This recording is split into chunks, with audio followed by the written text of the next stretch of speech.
Hi, kindergarten. Final day of camp. I'll be taking down my tent today. I'll be putting out my fire. I'll be getting my boat in from the lake.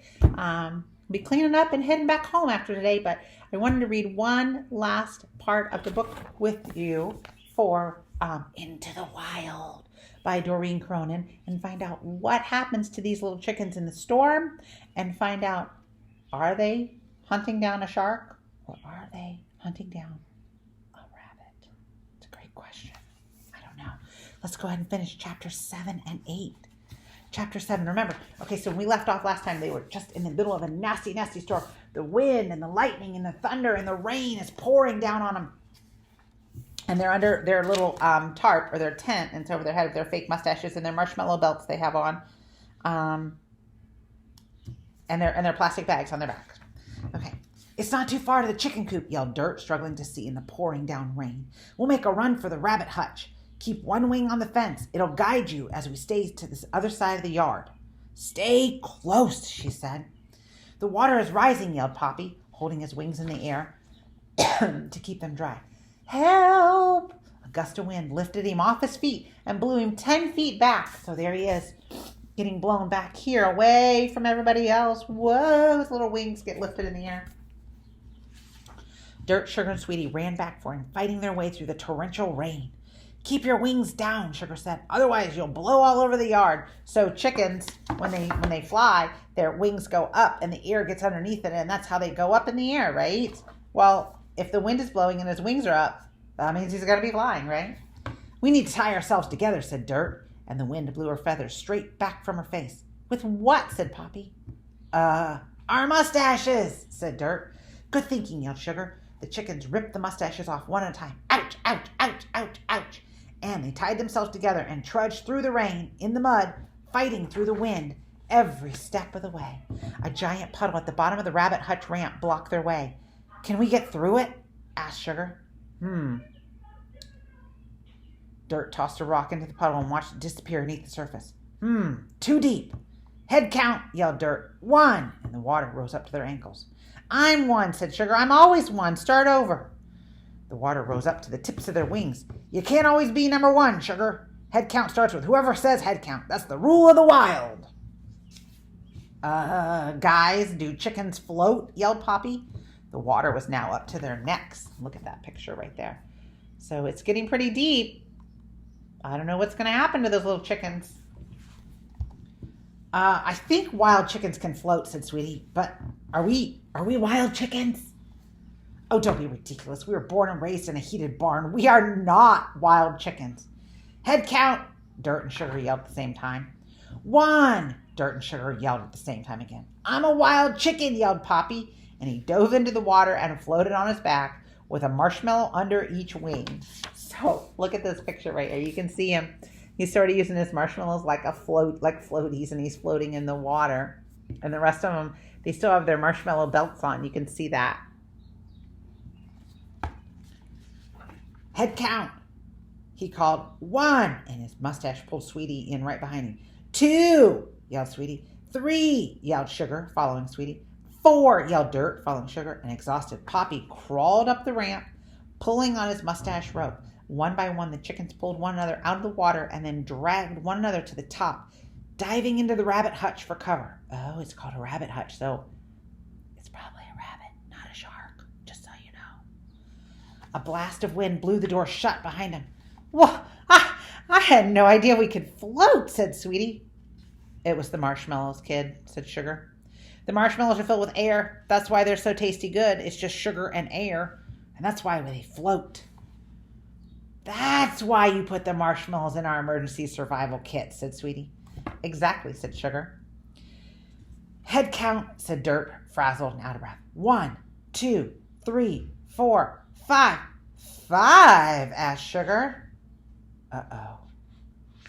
I'm going to show you the picture.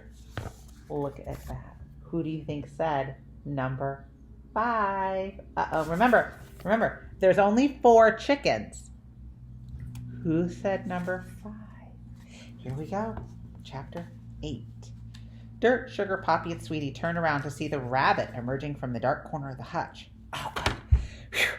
I'm glad it was a rabbit because I thought it was a shark because it was gray and it was chomp, chomp, chomp, chomp, choke. And that's kind of what sharks do. But I'm glad to see it was a rabbit and not a shark. We've been looking all over for you, said Dirt. We thought you made a break for it and ran into the wild. You must be the chickens that were spying on me from the maple tree in the gutter along the back of the house, said Rabbit.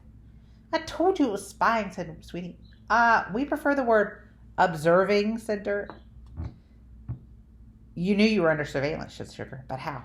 I'm a wild animal, kid, said the rabbit. I got instincts. I know when I'm being watched. Listen, Sparkles, we're the ones out in the wild with nothing but mustaches and marshmallows. You're in a bunny box. You're eating salad out of a bowl. Sugar grabbed a piece of the rabbit's lettuce and took a big chomp of it. My name is not Sparkles, said the rabbit. Well, it is to me, said Sugar. You can't do that. You can't just change somebody's name, said the rabbit. There are no rules in the wild, kid, said Sugar. Deal with it. So there's the rabbits talking to the chickens. And there's the chicken that started eating the rabbit's salad. Pretty funny, huh?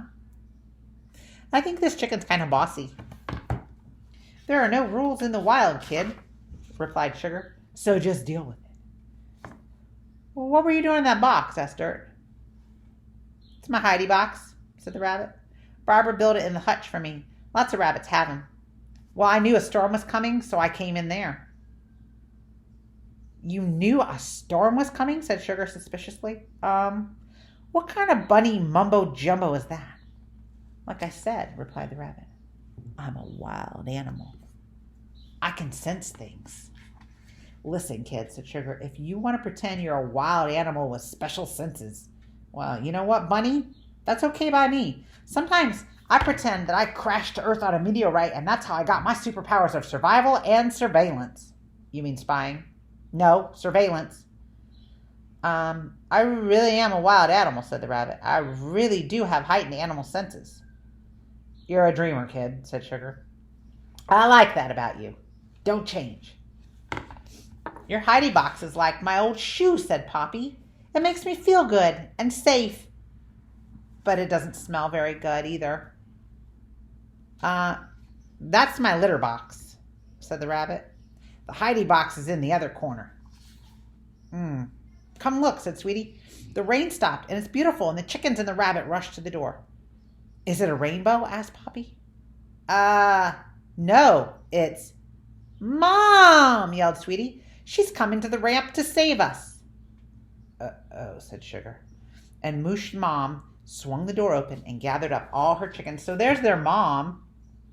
So this is the mom chicken. Her name is Mooshy.